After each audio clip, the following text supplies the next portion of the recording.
You're listening to another episode of Mr. Allard's Neighborhood. This is the place where you're entitled to Brad's opinion.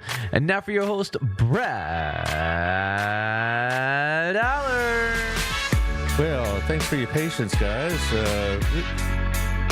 Apparently, the revenge of Zuckerberg took over. Taylor, what was happening with Facebook? I have no idea. It wouldn't take our stream. Wait, are they taking it now?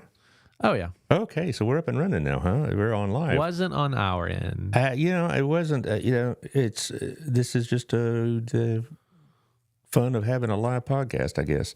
Yep. But anyway, we're on now, and that's the important thing. I appreciate y'all waiting around, and most of y'all probably won't even notice because y'all probably access this show in the aftermath, at your own convenience, which is great and wonderful.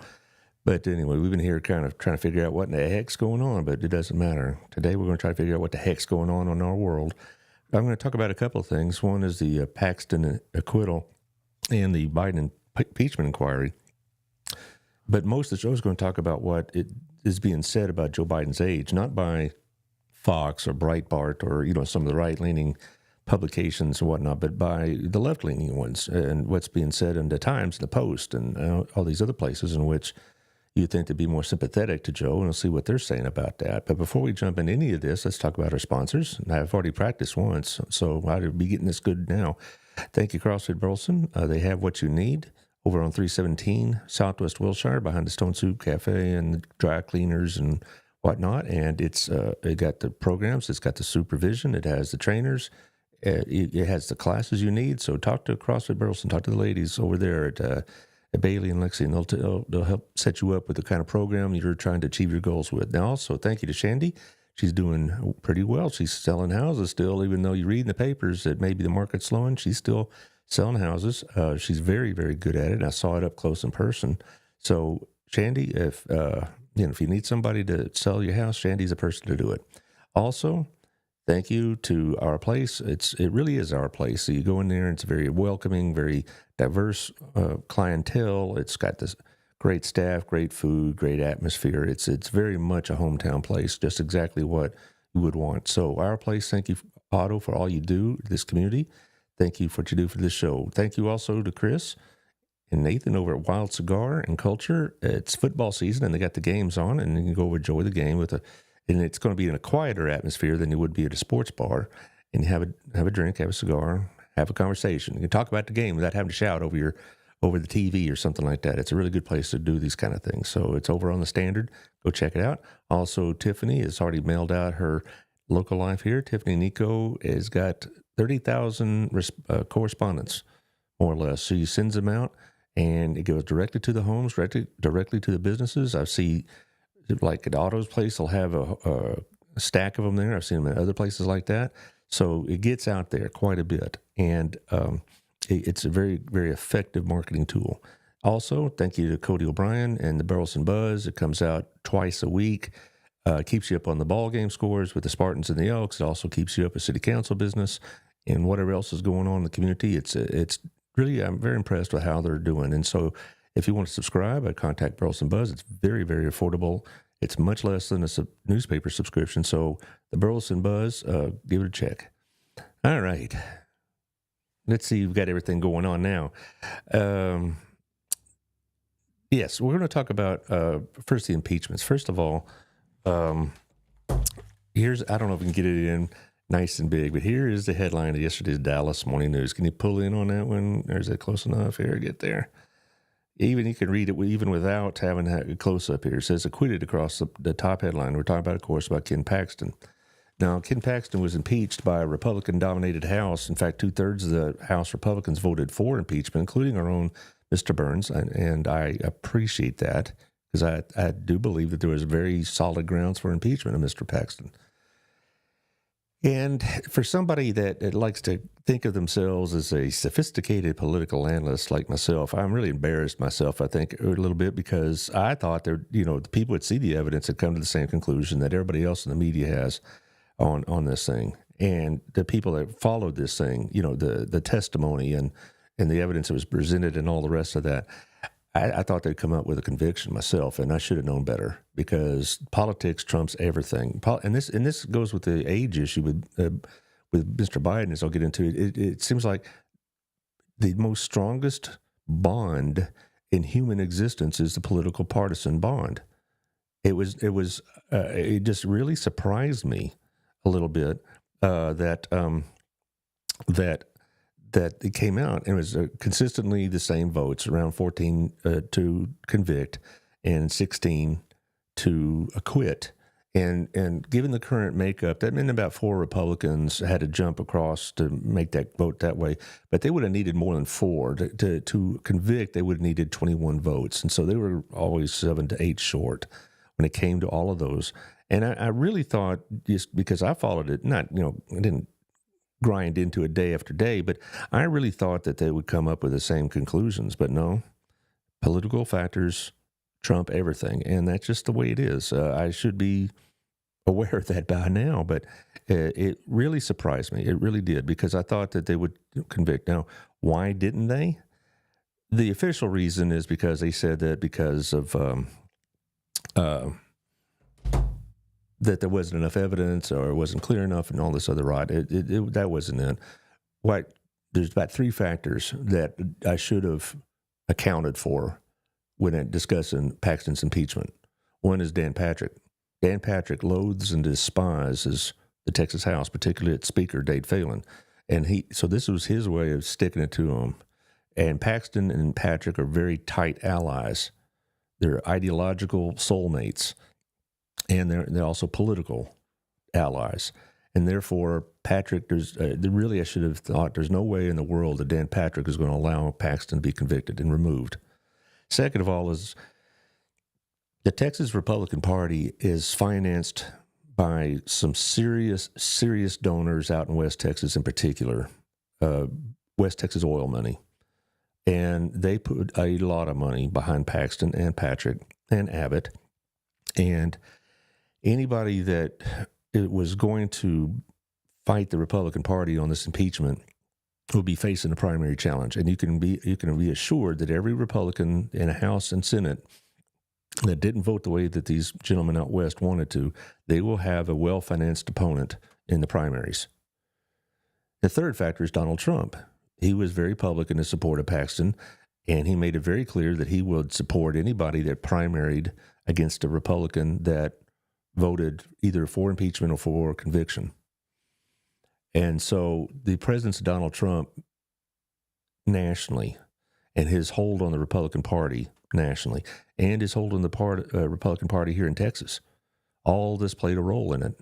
The money that's going to be spent against certain candidates for the House and the Senate is going to be immense, because they got it. This group of West Texas oil men millions and millions of dollars every year to not just the Republican Party itself, but also to particular candidates.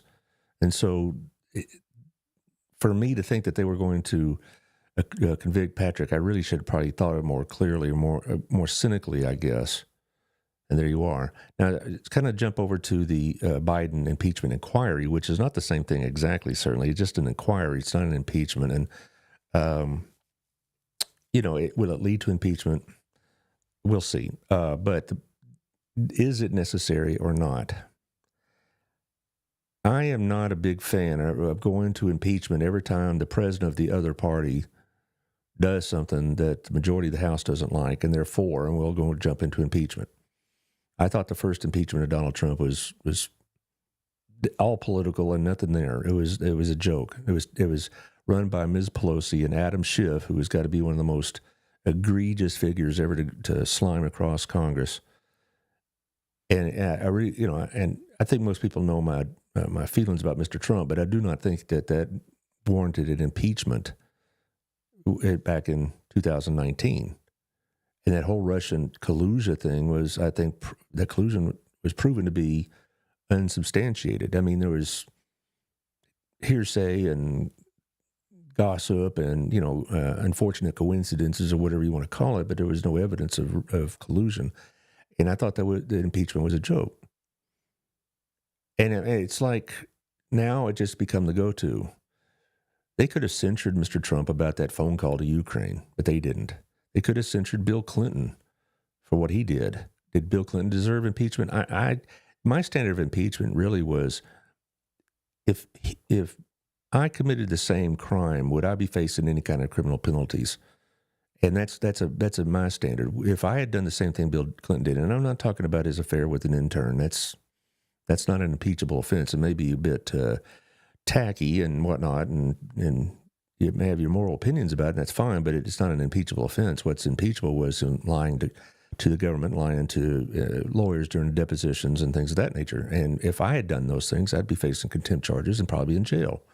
And that's why I back then I supported Bill Clinton's impeachment, because he did something, he broke the law.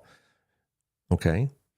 Now, as far as this impeachment inquiry, I really was kind of 50-50 on it a little bit, because I thought, okay, is this something being driven by the far right of the Republicans, the Freedom Caucus, as they call themselves, and led by Matt Gaetz and that crowd? And my thinking is about it changed a little bit, because I've been reading into it, and there are things there that need to be answered, and they're not being answered by this current Department of Justice.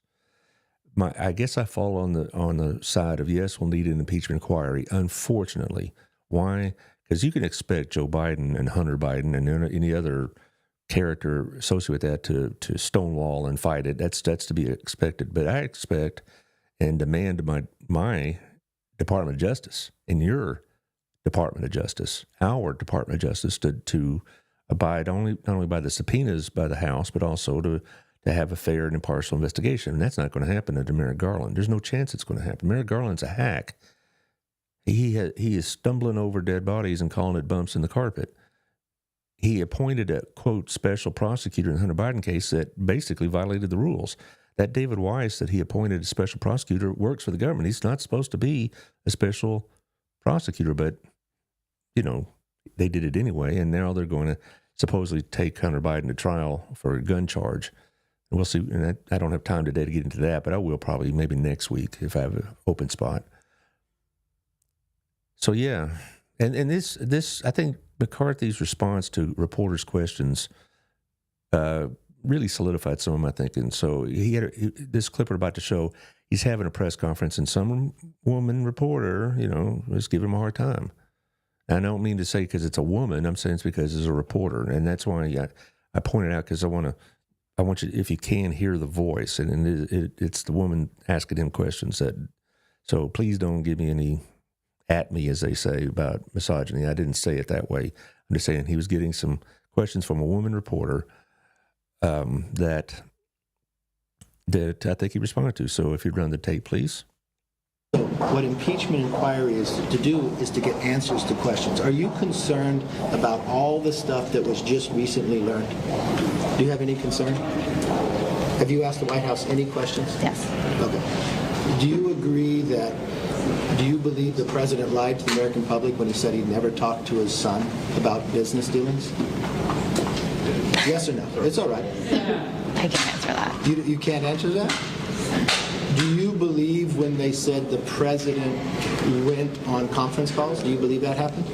That's what the testimony says. Okay. Yeah. Do you believe the president went to Cafe Milano and had dinner with the clients of Hunter Biden, who believes he got those clients because he was selling the brand? That's what the testimony says. Okay. Do you believe Hunter Biden, when you saw the video of him driving a Porsche, that he got $143,000 to buy that Porsche the next day?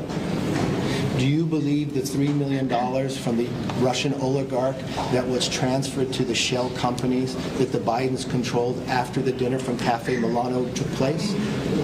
So the testimony says. Okay, then I go back. Do you think the president lied that he... But is that an impeachable? Is lying an impeachable? Well, you want to know... I'm not saying impeachment. All I'm saying is I would like to know answers to these questions. The American public like to know, and that's what impeachment inquiry provides. Okay, I think that was pretty good tape. I hope you heard it well.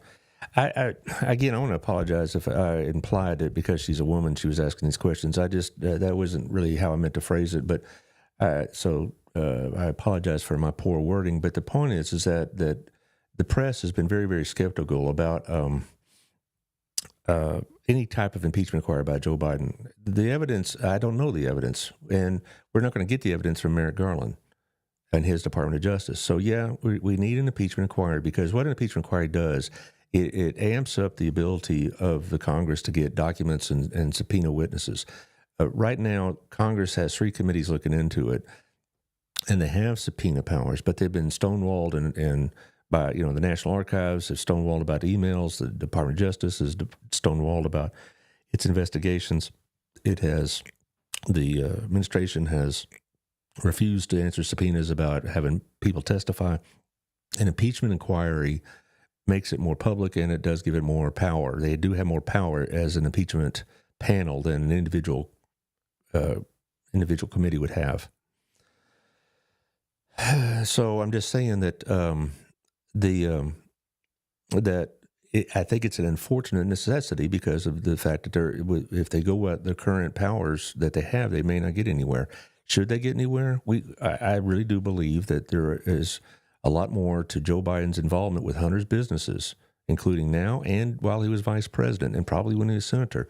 There's no question that the Biden family as a whole, Hunter, his Biden's brother James, his sister Valerie Biden, all have made a lot of money through Joe Biden's connections in government. I mean, that's a fact. That's not even questioned. And the fact that Hunter Biden, whether or not Joe Biden actively took part in his business dealings, it's no question that Hunter Biden leveraged his father's position. Have him drop in on calls, have dad say, hey, have dad have dinner with people. I think that all needs to be investigated. And we'll see what happens. Maybe there's nothing there, but I doubt it very seriously. We'll see what happens. But let's go on to the other issue. I was really going to talk more about it, the age issue. Joe Biden's too old to be president. He's too old to run for president, certainly. I remember back in 1988, we were having kind of these conversations with about Mr. Reagan. And even though it's not possible, of course, because of the 22nd Amendment for him to run for a third term, had he run in 1988 against Dukakis or some other Democrat, he probably would have won. But the age issue would have been a big factor at age 78. Joe Biden will be 81 on his next birthday in November. And there's no question that Mr. Reagan was slowing down. And people testified after he left office is, in the last year, it was pretty apparent that he was getting forgetful and had maybe early onset Alzheimer's, which he would announce publicly in 1994 that he has Alzheimer's. But he'd already been suffering from Alzheimer's 2 or 3 years prior to that, of course. Mr. Reagan, when he ran for re-election in 1984, he was 73, and everybody then was making a big deal about his age. That's 8 years younger than Mr. Biden is now. And I remember the debate that kind of won it for Mr. Reagan when Walter Mondale, the Democratic candidate, says, that he's too old and all this other stuff. And Reagan says, well, I'm not going to exploit age as a political issue. I'm not going to exploit my opponent's youth and inexperience. And everybody laughs. And Mondale later said he knew he'd lost the election right then because Reagan had effectively diffused the whole thing. And he goes on to win 49 out of 50 states. Now, as far as Mr. Biden, nobody can watch Mr. Biden in action and take away that he still has the mental capabilities he needs. It's frightening to me. He has a work schedule that Calvin Coolidge would envy. He does not have morning events. He does not have evening events. He doesn't have weekend events at all. He spends almost every weekend in Delaware. He doesn't do anything in the evening times. So basically, he works about 5 to 6 hours a day, maybe. And so, considering the things that are going on in this world, we need a bit more of a 40-hour week from our president. Here is the news conference in Hanoi, and that got a lot of people talking last week. Ground Zero in New York. Oh, wrong one. I remember standing there the next day. We'll get that one in a minute. That's the one on 9/11. It's going to get that, but I want to do that one on Hanoi first. One of my staff members said, remember the famous song, Good Morning Vietnam? Well, good evening, Vietnam. My brother loves having, there's famous lines from movies that he always quotes. And one of them is there's a movie about John Wayne. He's an Indian scout. The Indian looks at John Wayne and points to the Union soldier and says, he's a lion, dog-faced pony soldier. Well, there's a lot of lying dog-faced pony soldiers out there about global warming, but not anymore. I'm just following my orders here. Staff, if anybody haven't spoken to, I don't know about you, but I'm going to go to bed. You can Thank you, everybody. This ends the press conference. He also Okay, lost track of. You don't need to get into all the commentary. That's what I'm here for. Basically, you know, there's other longer clips, and you could just see just rambling on, and then so his press secretary Karine Jean-Pierre, whom I am not fond of a little bit, you know, shuts down the whole thing before he rambles on, and then he shuffles off the stage. Now you could show the 9/11 one, okay? Ground Zero in New York, and I remember standing there the next day and looking at the building. I felt like I was looking through the gates of hell. It looked so devastating because from where you could stand. Shanksville, Pennsylvania, the Pentagon in Virginia. I spent many 9/11s in those hallowed grounds to bear witness and remember those we lost. Every day, but especially the last few days, their memory has been with me. My fellow Americans, September 11th, 2001, tested our strength, our resolve, and our courage. The billowing smoke and ash that darkened the clear blue sky that September day. The shredded steel and concrete slabs that rained down from the World Trade Center. The plume of fire that shot up in the sky in Pentagon. Yeah, I got it. I remember seeing as I got off. Anyway, basically he lied. He wasn't there 9/12. The records show very clearly he was in the Senate that day. He did not go to New York for another 9 days with the rest of a congressional delegation. The idea, this goes on over and over again. And are we talking about just his usual capacity to spin yarns and tell these BS stories about how he did this and how he did that and how he was marching for civil rights at age 12, or how he was, you know, a leader in his community for gay rights back in the 60s as a teenager, or that he got arrested for trying to see Nelson Mandela, which was proven absolutely false. He keeps telling that same story. You know, it's one thing to spin tales, whatnot. And he used to criticize Reagan for this because towards the end of his administration, he would tell stories that actually were plots from movies he'd been in. And a lot of people criticized him for that he was conflating his life with the movies. Well, this is what Joe Biden's doing. He's conflating his life with, you think he was Forrest Gump. Because every time there was something going on, there was Joe Biden, apparently. And I think people really are tired of that and have been for a long time. But now you look at him, and I promise you think, this is not normal. This is not good. And I hate to bring in a personal aspect of this. My father's 85 years old, and he is showing tremendous decline in his memory and other abilities. When he was 80, it wasn't quite that apparent. But if Joe Biden is reelected, then he'll be 86 at the end of his term. And I look at my own father, and I look at my grandfather, and it was about this time in the early 80s when things started sliding noticeably badly, and to the point now we have to deal with it. With not just medications and whatnot, but also life changes and things of that nature. Yeah, Joe Biden wants 4 more years. What did the American people think that? Taylor, you had that clip, that short one from the AP polls? Yeah, that's the one. Most Americans, it says here. Well, there aren't a lot of things that Americans across party lines agree on these days, but one thing that Democrats and Republicans do agree on is that President Joe Biden is too old for another term as president.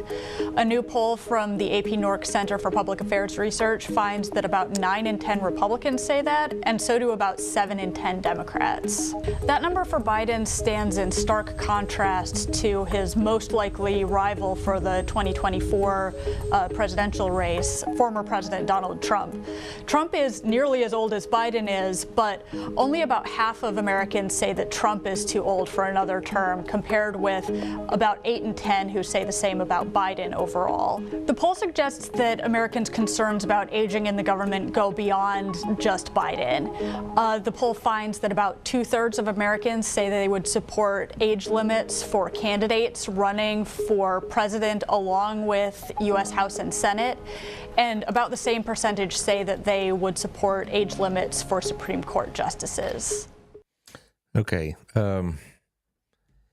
First of all, I think there was a very indicative poll, to say the least, but also the things that, that she suggested on this clip that, about supporting for age limits and whatnot, there probably have to be a constitutional amendment for that to happen, which very, very difficult to do. I'm not sure it could be done without a constitutional amendment, because basically you're going to be restricting who is running for office. And if you did that through law, it might be violating civil rights kind of activities, saying, you're violating people's ability to run for office and whom to vote for. So it'd probably have to be a constitutional amendment to make that happen, which I don't see happening. But Taylor, if you would put the first poll up, if you would, on the screen here. This is the one that she's referring to, okay? 77% of the American people, 77% of the American people see Joe Biden as too old to run. 69% of those of Democrats say that. 69%. We're talking close to well over 2/3 of the Democrat Party say he's too old to run for another office. And then the Republicans, of course, 89% of them think he's too old and whatnot. But the point is that 77% total is striking. And Donald Trump, like the clip said, is only 3 years younger, but only 51% overall say he's too old. Now, Trump obviously has all these other issues to deal with, and we're not get into that, but we're talking about strictly the age issue. You think, 3 years. Well, at age 77, Joe Biden wasn't quite as, I don't know what, enfeebled is the only word I can think of, as he is now. I don't know what's going to happen to Mr. Trump.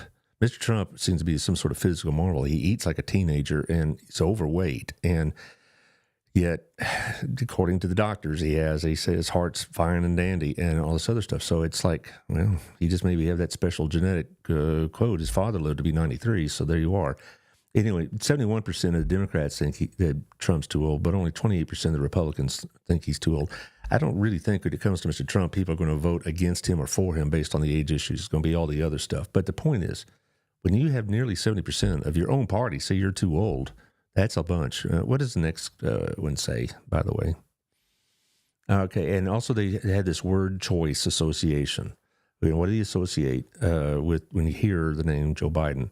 26% of the responders had old, outdated, aging, elderly, or something along those lines. And 6% had corrupt, criminal, crooked. Another 15% said slow, confused, bumbling. Now, and also 2% said liar, dishonest, untrustworthy. So the age issue, you could find age and the slow or the confused or whatever you want to talk about, is 41%. It's the first thing you think of, people thought of when they encounter the name Joe Biden. Now, what about Donald Trump? Only 1% said he was aging or elderly, and only 3% said he was confused and bumbling, but 15% said he was corrupt, criminally crooked, 8% said he was a liar and untrustworthy. So that's his issues.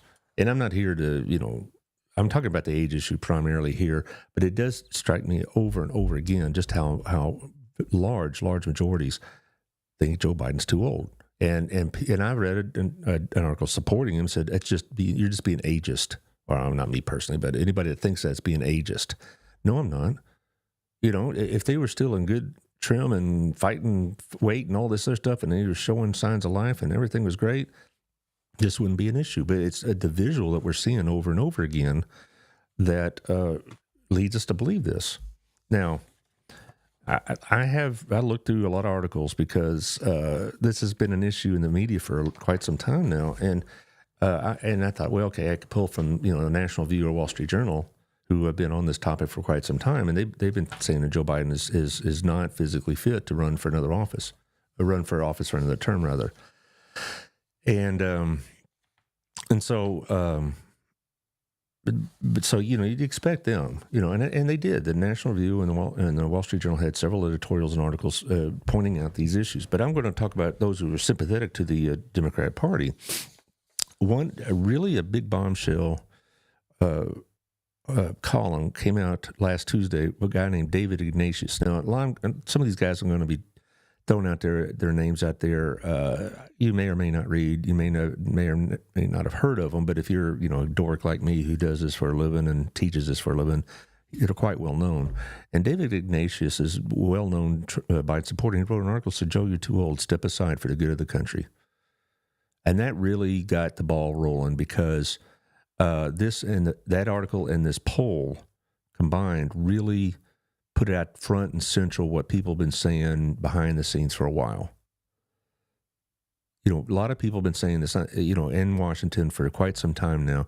But when this poll came out and when Ignatius wrote that article, it really got the ball rolling. And David Ignatius wrote basically that Joe Biden, he wrote it in a way, said, you know, I appreciate what you've done. I appreciate, you know, how you stabilized the country. And he wrote, you know, complimentary things about Mr. Biden that I don't agree with. I thought he's not done the economy much good, but so be it. I'm not there to evaluate Mr. Ignatius' evaluation of Biden's administration. I'm there to, but the issue, he said, you need to step aside and let a younger Democrat have their chance. And also another Washington Post columnist, David Von Draley, same thing. He said, Joe, you're too old. You are too enfeebled. The decline is noticeable. The way you slur your words, the way you stare off into the distance, you know, if it's past 4 o'clock, you don't seem to have any stamina at all. And this is Democrat writers saying it. And then another one, Andrew Sullivan, who is a left-leaning, he's pretty moderate, but he does lean to the left. He wrote a similar column saying, you know, thank you for your service, Joe. Now step aside. You know, you did what you needed to do, which is keep Trump for a second term. They all say that. And then but now you've done it. Now move along. Let somebody else do the job. And also, Derek Hunter over at Politico, another left-leaning sympathizer, said same thing, time to move on. And, you know, so even in the New York Times, the headline Saturday's paper was talking about how Democrats off the record in Washington also are saying this as well, that many of the Democrats are very worried in the next 18 months that, you know, between now and the next election, that Mr. Biden's going to have some sort of age-related incident, a stumble, a health issue, something that happened like Mitch McConnell. And I'm going to get to those guys in a minute. So if you're thinking, well, what about? I got it. Just give me time. But the point is, they're afraid that he's going to have some sort of age-related event. And he's not going to be able to campaign from the basement like he did during COVID in 2020. He's going to have to be out there. He's got to show vigor. He's got to stand up after 8 o'clock on a debate against somebody, probably Mr. Trump, and that's another conversation for another day. But, you know, Trump will tear into pieces in a debate if Trump can behave himself. I remember that first debate they had was ridiculous. But anyway, the point is that they're all very, very concerned that Joe Biden is declining to the point where it's almost inevitable that he's going to have some sort of event, an age-related event, a forgetfulness, maybe a blackout period or whatnot. And the truth of the matter, this has also become a problem in our government as a whole, up in Washington in particular. Mitch McConnell, I mentioned him, needs to resign from being the majority leader and finish out his term. And then not run again, even though he's talking about running again. And he has no intention of leaving the minority leader position. He needs to move aside because he's having these blank periods. And the doctor said, well, we don't know what's causing it. Well, we don't. It's obvious that age is catching up with Mitch McConnell. And you have Dianne Feinstein at 90. She's barely functional, yet she won't give up her seat. Nancy Pelosi's 83. Her lieutenants in the minority faction of the House are in their 80s. Steny Hoyer, James Clyburn, they're all in their 80s. You look at the leadership of the Senate, Schumer is a relative kid. He's in his mid-70s. We have too many people in government that have stayed there so long. And it's not just the age issues that are getting in the way of it but it's basically preventing new generations of leadership from coming into power, into office, into responsibility, things of that nature. They're holding on to their offices so long that other generations can't break through. And this is really true particularly with the Democrats more than the Republicans, because one of the reasons why people are still supporting Joe Biden has not really anything to do with Joe Biden. It has to do with two things. One is they see him as the only way of beating Donald Trump. And Trump, they see in Trump the only guy that can beat Joe Biden, which I'll get to the polls in a minute. I mean, it's like these two have a symbiotic relationship. They both need each other to run against. Also, you say, okay, if Joe doesn't run, who will? Kamala Harris has worse polling numbers than Joe Biden. That's saying something. Joe Biden has the worst polling numbers of any other president at this point in a re-election cycle, except for Trump back in 2019, roughly. But he has terrible, terrible poll numbers. But, Kamala Harris is even worse. And I looked at the head-to-head polls. Harris loses to every single Republican by a greater margin than Biden does. The last set of polls I saw, Trump is beating Biden by a point on the CBS News poll that came out yesterday morning. And he's beaten by like a couple points in the Fox News poll. He's tied with the Wall Street Journal poll. I think the real clear political average, Trump is like 0.6 ahead of Biden. Is that accurate? At this point, who knows? I mean, we're still 15 months away or more from an election. But in all the head-to-heads, Biden, the only person he beats is DeSantis, according to these polls. Now, there are other polls that show Biden a couple points ahead of Trump, or they're tied or 1 point ahead for Biden, that kind of thing. I'm just looking at the ones that came out just recently. The interesting thing is which Republican beats Biden by the greatest margin? Nikki Haley.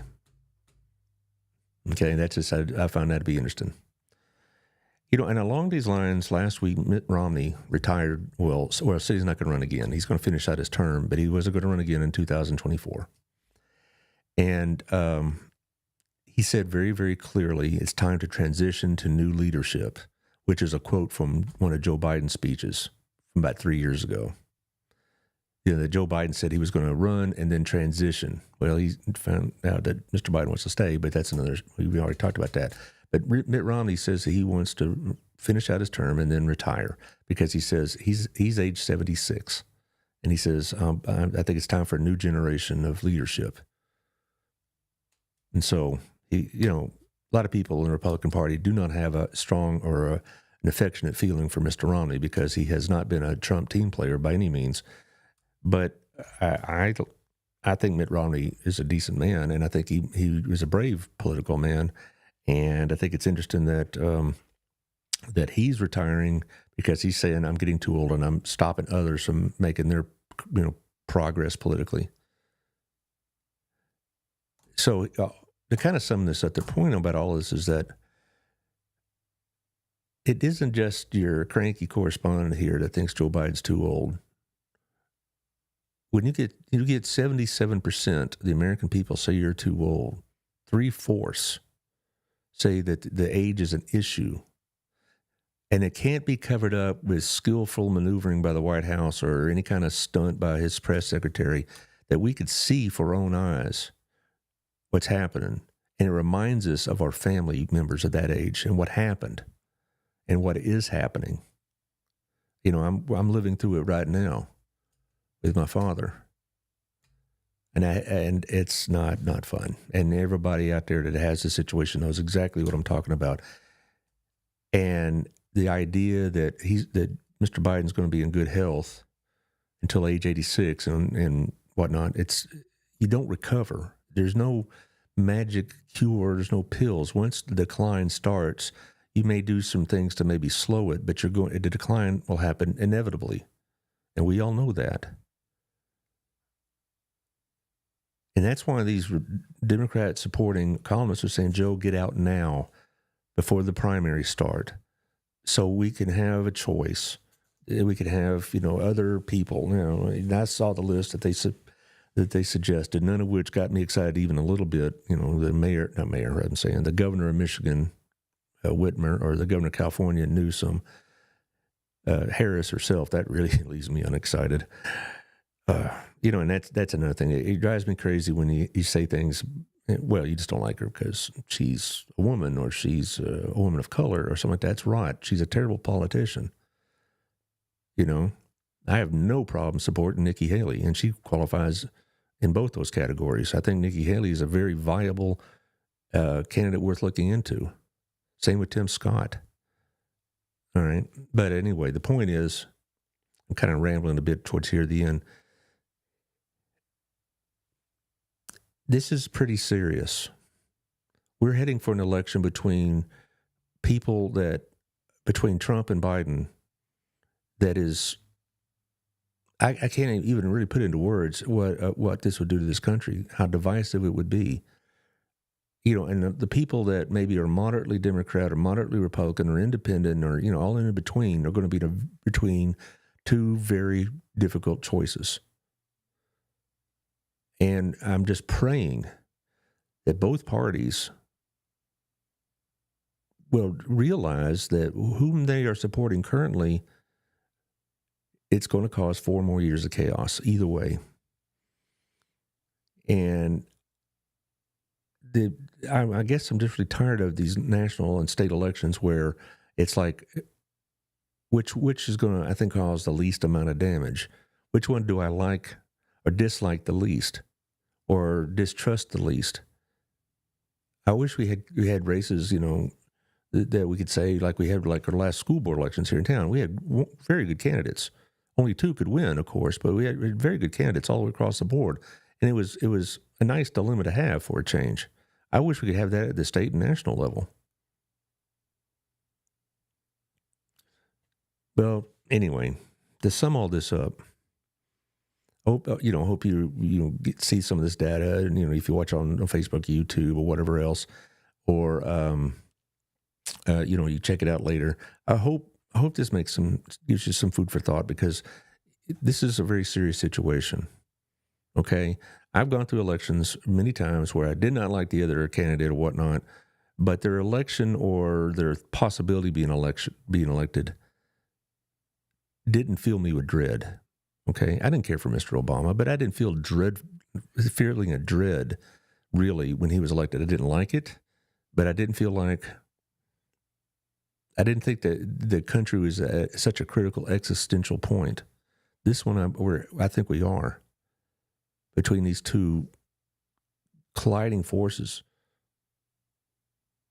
You look at the president, and he says in his press conference, I'm doing what I'm told, and all this. It makes me just wonder who's telling him to do what. And then I look at Mr. Trump, and I've said before, I think so. A couple of these indictments I think are kind of trashy. That one in New York is that's just rot. That's just a stunt. But I really do think that one on the documents is a legitimate concern. And the one in Georgia, I've been reading mixed opinions about that, so I'll just let that one go. But I just have real concerns about where we're heading about in this next election. And I know everybody I talk to has the same ones. Those that support Mr. Trump and those that support Mr. Biden, they all have the same, they could say the same things I'm saying now. I don't know hardly anybody that's really enthusiastic about Mr. Biden. I do know a couple of enthusiastic Trump people, but a lot of the people that are going to be voting for him are doing so on the basis of we can't afford 4 more years of Joe Biden. And I know some of Biden supporters say, I don't care for Mr. Biden very much, but we can't afford 4 more years of Trump. And I just think this is a great country, but is this the best we can do? Are these the best candidates we have? And I just implore the Democrats and Republicans that are listening to this to consider alternatives. The things that you want to see done in government can be done by somebody other than the current office holders or candidates. Okay? That's my kind of circle back to Mr. Paxton. Ken Paxton is not essential to the life of this state. The guy that would replace him, whoever it would be just as conservative as Ken Paxton. And he would do probably the same type of suits as Ken Paxton, just without all the trash. The policies you want to see done with Mr. Trump can be done by somebody else. The policies you want to see done by Mr. Biden can be done by somebody else. These people are not absolutely essential to the life of our country. No one is. If we could survive the death of Abraham Lincoln, we can survive these guys moving on as well. They're not indispensable.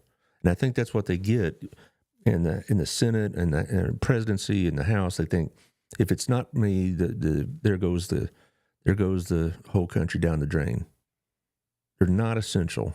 Other people can do what you want to have done policy-wise without all this other baggage, age, trials, whatever else you want to put on it.